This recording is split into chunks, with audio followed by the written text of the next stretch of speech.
Salam sejahtera Malaysia, denyut nadi suara rakyat bergema di channel ini. Jangan lupa tekan butang subscribe, like dan share. Malaysia kita punya, cintai Malaysiaku, kita jaga kita.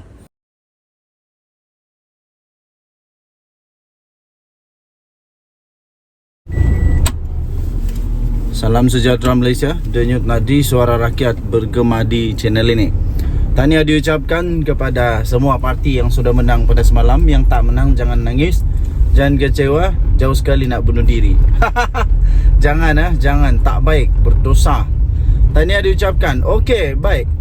Ada ramai orang telah WhatsApp, telah email, telah Instagram, Twitter, banyaklah DM lah, PM lah kepada saya, bertanyakan apakah yang terjadi kepada Zahid Hamidi selepas pilihan raya yang teruk sekali lagi untuk Barisan Nasional, kecuali di Negeri Sembilan, di mana Barisan Nasional berjaya juga menang 14 kerusi. Di Barisan Nasional berjaya 14 kerusi di Negeri Sembilan. Walaupun ternyata kalaupun Barisan Nasional masih lagi menjadi lawan seteru kepada Pakatan Harapan, ternyata Pakatan Harapan masih menang di Negeri Sembilan, kerana Negeri Sembilan dapat 17 kerusi Pakatan Harapan dan 14 Barisan Nasional. Jadi ramai orang tanya saya, apa yang sepatutnya berlaku kepada Zahid Hamidi? Ramai yang tanyakan kepada saya, patutkah Zahid Hamidi letak jawatan saja secara terhormat, untuk menyatakan kekesalan, menyatakan bahawa beliau mengakui bahawa adanya penyebab beliau, mungkin penyebab ditolak, begitulah. Dan calon-calon Barisan Nasional di Negeri Selangor juga ada yang menang, ada juga yang kalah, ya. Jadi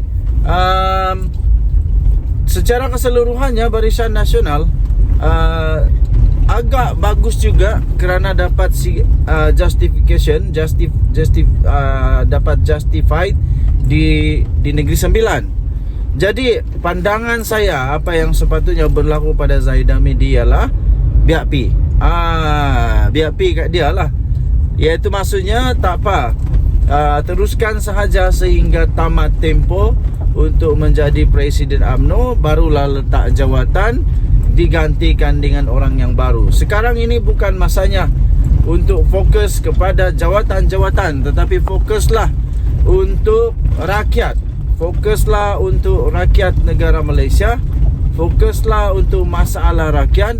Fokuslah untuk membantu rakyat Malaysia yang masih lagi berada dalam keadaan yang memerlukan bantuan daripada kerajaan untuk penyelesaian masalah ekonomi, pekerjaan, gaji tak setara, infrastruktur, bantuan-bantuan seperti air dan sebagainya. Itu lebih penting daripada lebih fokus kepada jawatan-jawatan. Jadi yang sudah limpas tu limpaslah. Walaupun begitu, ya of course ada juga sebenarnya pandangan-pandangan yang menyatakan bahawa ini adalah satu proklamasi daripada rakyat. Mereka dapat terima dengan baik tak? Mereka dapat terima dengan baik atau tidak kerjasama di antara Pakatan Harapan dan Barisan Nasional secara keseluruhan. Jadi kita sudah nampak bagaimana suara rakyat menerima atau menolak kerjasama Pakatan Harapan BN ini. Okey. Jadi pada saya, Zahid Hamidi tak perlu letak jawatan, sama ada menteri ataupun jawatan beliau sebagai Presiden UMNO, tak perlu dulu letak jawatan sehinggalah tamat tempoh, supaya tak kucar kacir lagi. Kalau letak jawatan lebih kucar kacir rasanya. Okey, tapi nanti kita tengoklah apa yang berlaku pada pilihan raya umum yang akan datang. Denyut nadi suara rakyat bergema di channel ini. Bye-bye.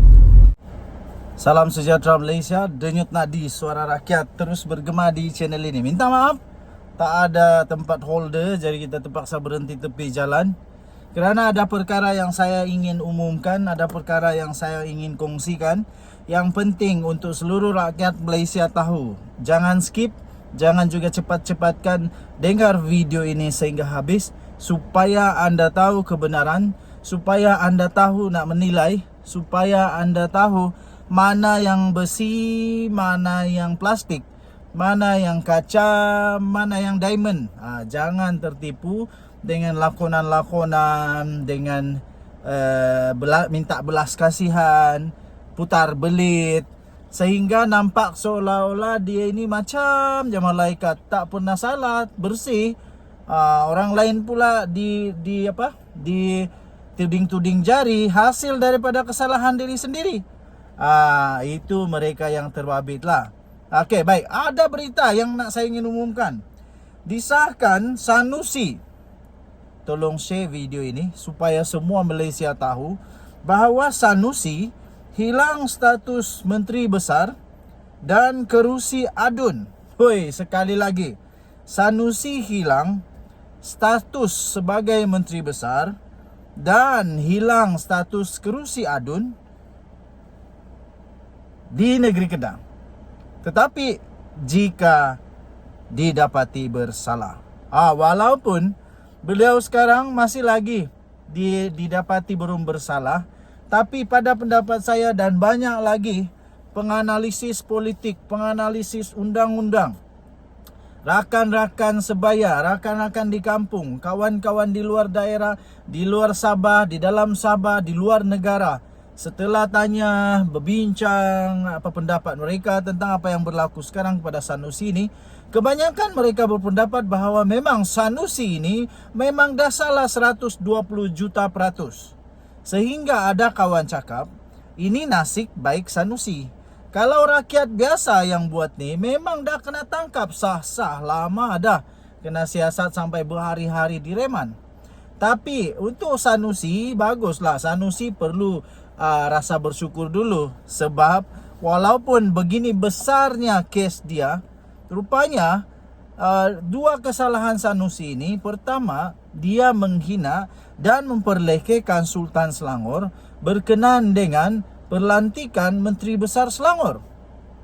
Yang kedua pula ialah dakwaan yang dijatuhkan kepada Sanusi adalah apabila dia mempersoalkan ataupun dia mempersoalkan, pada saya itu membuat satu cerita bohong di mana dia kata sebenarnya Agong tidak menitahkan untuk menubuhkan kerajaan perpaduan. Sanusi tak pernah pun jumpa Agong. Sanusi tak pernah jumpa Agong. Dia tak pernah kena panggil. Dia bukan ahli parlimen ya. Tuan-tuan dan puan-puan, kamu kena tahu bahawa Sanusi bukan ahli parlimen. Jadi dia tak pernah duduk di parlimen. Dia tak pernah bercakap dengan Agong. Dia tak pernah juga dengar pengumuman daripada Agong. Macam mana dia boleh kata bahawa Agong tak pernah titah untuk kerajaan perpaduan? Ternyata Sanusi kantoi lagi. Kali ini Sanusi hilang status MB dan kerusi adun jika didapati bersalah. Of course, apalagi kalau Sanusi ditangkap, dipenjarakan. Kalau sampai Sanusi didapati bersalah, diberikan denda, lepas tu sampai dia dijatuhi hukuman penjara, confirm lah tak layak bertanding langsung. Dan dia ni pun dah jadi standard dengan orang-orang penjenayah. Dia dah jatuh taraf kepada seorang banduan. Okey.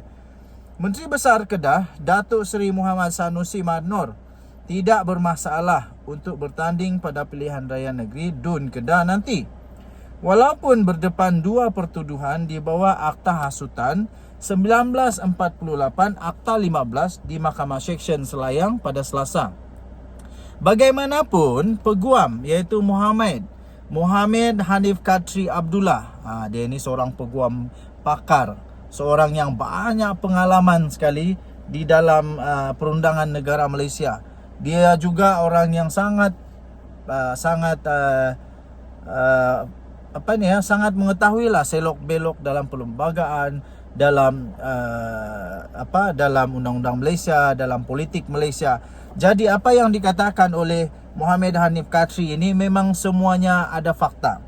Bagaimanapun Peguam Muhammad Hanif Katri Abdullah berkata, penyandang Dewan Undangan Negeri Dun Jeneri itu berisiko boleh hilang status sebagai Menteri Besar Kedah dan kerusi Dun yang mungkin dimenangi beliau pada PRN nanti. Dia boleh bertanding, boleh. Tapi kalau dia dapati bersalah pada bulan Oktober ini, sebab pendengaran nanti bulan Oktober, dan selepas itu, selepas dia dapati bersalah, kalau dia didapati bersalah, dia terpaksa juga untuk letak jawatan, hilang kelayakan dan masuk penjara, didenda pula. Paling teruk memalukan. Memalukan.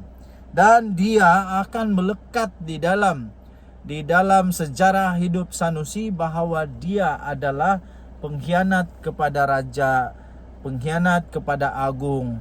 Lepas itu dia juga tidak menghormati perlembagaan negara Malaysia dan tidak setia kepada raja. Dia juga didapati seorang yang hipokrit, bukan hipokrit, seorang yang pandai pura-pura lah.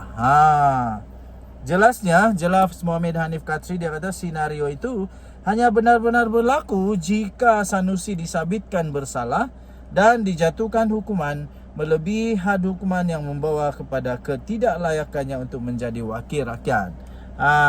Jadi kalau Sanusi didenda dengan denda yang melebihi had untuk membolehkan dia ditarik balik segala kelayakan itu, maka dia akan gugur semuanya.